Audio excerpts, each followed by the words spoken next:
Quartz ఖనిజం అక్రమ తవ్వకాల కేసులో మాజీ మంత్రి వైసీపీ నేత కాకాణి గోవర్ధన్ రెడ్డికి సుప్రీంకోర్టులో చుక్కెదురైంది. అరెస్ట్ నుంచి రక్షణ కల్పించేందుకు సుప్రీంకోర్టు నిరాకరిస్తూ ఆయన ముందస్తు బెయిల్ పిటిషన్ కొట్టేసింది. పైపెచ్చు తనపై కేసులు లేవంటూ కోర్టునే తప్పుదారి పట్టించేందుకు ప్రయత్నించారని ఆగ్రహం వ్యక్తం చేస్తూ ముందస్తు బెయిల్ ఇవ్వాలని ఆయన దాఖలు చేసిన పిటిషన్ను తోసిపుచ్చింది. క్వార్జ్ ఖనిజాన్ని అక్రమంగా తవ్వి తరలించారంటూ నమోదు చేసిన కేసు గిరిజనులు బెదిరించి ఊర్లు ఖాళీ చేయించారనే ఫిర్యాదుతో ఆయనపై నమోదైన ఎస్సీ/ఎస్టీ అట్రాసిటీ కేసుల్లో ముందస్తు బెయిల్ కోసం కాకాణి తీవ్రంగా ప్రయత్నించారు. చివరకు ఈ కేసుల్లో బెయిల్ కోసం ఆయన ఈ నెల 13న సుప్రీంకోర్టును ఆశ్రయించారు. కాకాణి తరపు న్యాయవాదులు ఇది కేవలం రాజకీయ కక్ష సాధింపు చర్యల్లో భాగంగా పెట్టిన కేసేనని వాదించారు.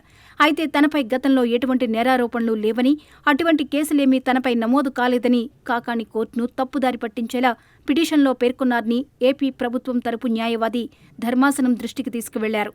కేసులు ఉన్నాయని మీరెలా చెబుతున్నారని కోర్టు ప్రశ్నించడంతో 2024 ఎన్నికల అఫిడవిట్లో కేసుల వివరాలు స్పష్టం చేశారంటూ సదరు అఫిడవిట్ను ధర్మాసనం ముందుంచారు. దానిని పరిశీలించిన కోర్టు తమను తప్పుదారి పట్టించే ప్రయత్నం చేశారంటూ కాకాణిపై మండిపడింది. కేసులో దర్యాప్తు కొనసాగుతోందని, వాస్తవాలేంటో స్పష్టత రావాల్సిన అవసరం ఉందని, ఈ నేపథ్యంలో అరెస్ట్ నుంచి మినహాయింపు ఇవ్వలేమని తేల్చి చెప్పింది. ముందస్తు బెయిల్ ఇచ్చేందుకు నిరాకరిస్తూ పిటిషన్ను డిస్మిస్ చేస్తున్నట్లు తెలిపింది. అయితే కొట్టివేయొద్దని ఉపసంహరించుకుంటామని కాకాణి లాయర్ విజ్ఞప్తి చేయడంతో ధర్మాసనం అంగీకరించింది. సుప్రీంకోర్టు ఆదేశాల నేపథ్యంలో క్వార్జ్ కేసులో కాకాణికి అన్ని దారులు మూసుకుపోయాయని పోలీసు వర్గాలంటున్నాయి. ఇప్పటికే 7 వారాలుగా ఆయన అజ్ఞాతంలో ఉన్నారు. ముందస్తు బెయిల్ కోసం సుప్రీంకోర్టుపై పెట్టుకున్న చివరి ఆశ కూడా ఆవిరవడంతో అజ్ఞాతం వీడి లొంగిపోక తప్పని పరిస్థితి ఏర్పడింది. ఈ కేసులో విచారణకు హాజరు కావాలని నెల్లూరు పోలీసులు 3 సార్లు నోటీసులిచ్చినా ఆయన రాలేదు. దీంతో దేశం వదిలి వెళ్లడానికి వీల్లేకుండా అన్ని విమానాశ్రయాలకు పోలీసులు లుకౌట్ నోటీసులు పంపారు. ఇదే సమయంలో ఆంధ్ర, తెలంగాణ, కర్ణాటక, తమిళనాడు రాష్ట్రాల్లో ఆయన కోసం ముమ్మరంగా గాలిస్తున్నారు. ఇప్పటికీ మాజీ మంత్రి, వైసీపీ నెల్లూరు జిల్లా అధ్యక్షుడు కాకాణి గోవర్ధన్ రెడ్డి అజ్ఞాతం వీడటం లేదు. ఆయన కోసం పోలీసులు 7 బృందాలుగా ఏర్పడి గాలిస్తున్నారు. టెర్రరిస్టులే దొరికిపోతున్న ఈ రోజుల్లో కాకాణి మాత్రం చిక్కడం లేదని ఆయన రాజకీయ ప్రత్యర్థి మాజీ మంత్రి సోమిరెడ్డి చంద్రమోహన్ రెడ్డి అంటున్నారు. అంతేకాదు, నెల్లూరులో కాకాణి ఇంటి పక్కనే ఉండే కరోనా హౌజ్ను బహుమతిగా ఇస్తానని సోమిరెడ్డి బంపర్ ఆఫర్ ఇస్తున్నారు. అసలు ముందస్తు బెయిల్ వచ్చాకే కాకాణి నెల్లూరుకు వస్తారా అన్న డౌట్లు పెరుగుతున్నాయి. ఇప్పటికే అక్రమ మైనింగ్ కేసులో 10 మందిపై కేసులు నమోదు చేయగా అందులో కాకాణి A4గా ఉన్నారు. అధికారం కోల్పోయినప్పటి నుంచి కాకాణికి కష్టాలు షురూ అయ్యాయి. హైకోర్టులో ఇటీవలే ముందస్తు బెయిల్ క్వాష్ పిటిషన్ విచారణను జూన్ 16కు హైకోర్టు వాయిదా వేసింది.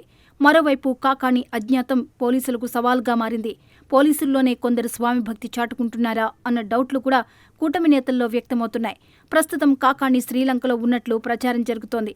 మరి ఇప్పటికైనా ఆయన అజ్ఞాతం వీడి పోలీసు విచారణ ఎదుర్కొంటారా అన్నది కీలకంగా మారింది. ఎలాంటి అరెస్టులకు, కేసులకు భయపడేది లేదన్న కాకాణి ప్రస్తుతం పోలీసుల విచారణ నుంచి తప్పించుకుని తిరుగుతుండడం ఆయన సొంత నియోజకవర్గం సర్వేపల్లిలో తీవ్ర చర్చలకు దారితీస్తోంది. మరోవైపు కాకాణిపై సర్వేపల్లి ఎమ్మెల్యే సోమిరెడ్డి చంద్రమోహన్ రెడ్డి తీవ్ర ఆరోపణలు చేస్తున్నారు. కాకాణి చేసిన పాపాలన్నీ బయటకు వస్తాయని, ఎంత తప్పించుకున్నా జైలుకు వెళ్లక తప్పదంటున్నారు. సర్వేపల్లి నియోజకవర్గంలో భారీగా భూదోపిడీకి పాల్పడ్డారని, తనపై 17 అక్రమ కేసులు పెట్టించారన్నారు. కాకాణి డబ్బు కోసం గడ్డి తినడంతోనే పాపాలు వెంటాడుతున్నాయన్నారు. అంతేకాదు, కాకాణి ఆచూకీ తెలిపిన వారికి బహుమతులిచ్చేందుకు సిద్ధమంటున్నారు. నెల్లూరు జిల్లా పొదలకూరు మండలం వరదాపురం సమీపంలోని రుస్తుం మైన్స్లో 250 కోట్ల మేర క్వార్జ్ అక్రమంగా తరలించారని నిర్ధారించారు. మైనింగ్ ఏడీ బాలాజీ నాయక్ ఫిర్యాదుతో ఫిబ్రవరి 2న పొదలకూరు పిఎస్లో కేసు నమోదైంది. కాకాణి చెబితేనే తాము చేశామని A1, A2, A3 నిందితులు ఒప్పుకున్నారు. దీంతో ఆయన మెడకు ఈ వ్యవహారం మరింత గట్టిగా బిగుసుకుంది. ఏప్రిల్ 10న దేశం విడిచి వెళ్లకుండా లుకౌట్ నోటీసులు కూడా జారీ చేశారు. ఇప్పటికే హైదరాబాద్, బెంగళూరు, చెన్నై, ముంబై వంటి చోట్ల పోలీసులు కాకాణి కోసం ముమ్మరంగా గాలించారు. కాకాణిపై కేవలం అక్రమ మైనింగ్ కేసే కాకుండా వెంకటాచలం పోలీస్ స్టేషన్, కావలి, ముత్తుకూరు పోలీస్ స్టేషన్లలో పలు కేసులు నమోదయ్యాయి. మాజీ మంత్రి సోమిరెడ్డి చంద్రమోహన్ రెడ్డికి విదేశాల్లో వేల కోట్ల ఆస్తులున్నాయని, నకిలీ డాక్యుమెంట్లు సృష్టించిన కేసు కూడా కాకాణిపై ఉంది. ఇలాంటి పరిస్థితుల్లో కాకాణి అజ్ఞాతవాసానికి పోలీసులు ఎప్పుడు తెరదించుతారో చూడాలి.